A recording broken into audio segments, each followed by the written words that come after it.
Welcome back sa ating YouTube channel mga ka-intro. At ngayon ay magre-review ulit tayo ng bagong diving flashlight na galing kay Gabriel. At ang pangalan ng kanyang flashlight ay He-Cloud mga ka-intro. At titingnan natin kung gaano siya kaganda at i-review natin yung kanyang performance mga ka-intro. Siyempre titingnan natin kung ano yung mga laman ng kahon. At ang unang laman ng kahon mga ka-intro ay isang user manual. Ayan. Diyan ninyo babasahin kung ano yung mga kailangan nyong gawin. At meron din tayong dalawang O-rings. At meron tayong lanyard. Ito yung tinatali natin doon sa ating diving flashlight para hindi siya mahulog. At meron din tayong USB cable. Ayan. Yan yung ginagamit natin na connector dun sa ating battery, single battery charger mga ka-intro.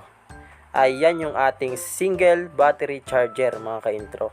Diyan natin gagamitin yung USB cable. Itatakid lang natin. At ito yung panlagay dun sa battery na 18650 kapag maliit para hindi siya mag-alog-alog dun sa loob ng ating diving flashlight. At hindi magpapahuli ang ating diving flashlight na He-Cloud. Ayan mga ka-intro, napakaganda. At napakahandi niyang gamitin mga ka-intro. At kasama na dyan yung battery na 21700 mga ka-intro.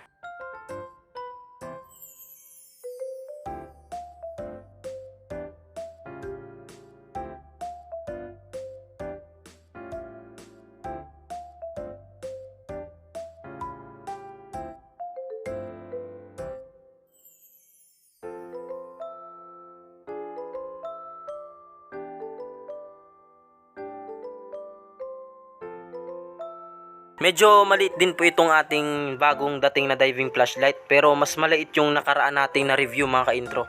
At sa pagpihit po natin dun sa ating pagbukas ng ating diving flashlight ay dahan-dahan lang po para hindi malustrid yung kanyang thread.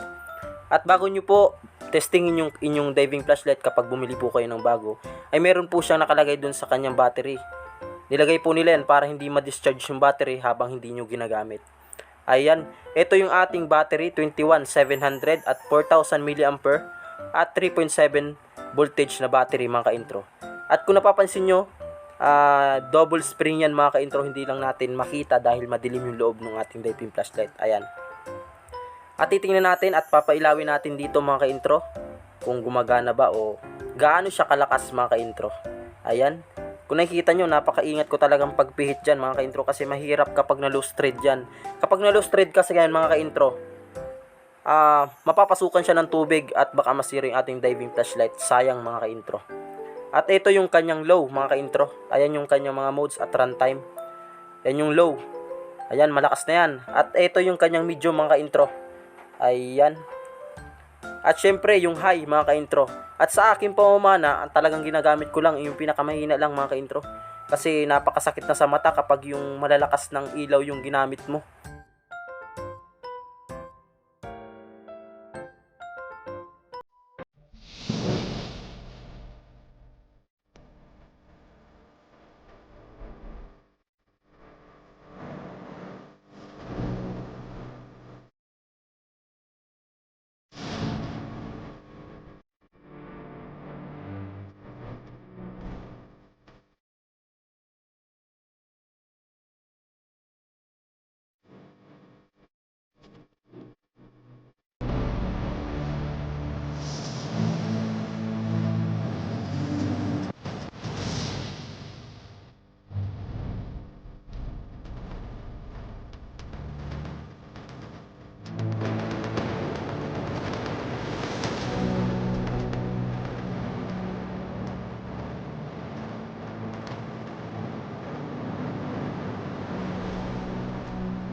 At kung ako'y tatanungin mga ka-intro, mas maganda yung switch na, magnetic switch na, depindot lang mga ka-intro. Kasi napakadali niya talagang i-operate o i-manage. Kasi pipindutin mo lang siya ng pipindutin hanggang sa umabot siya ng dun sa max na lumens niya.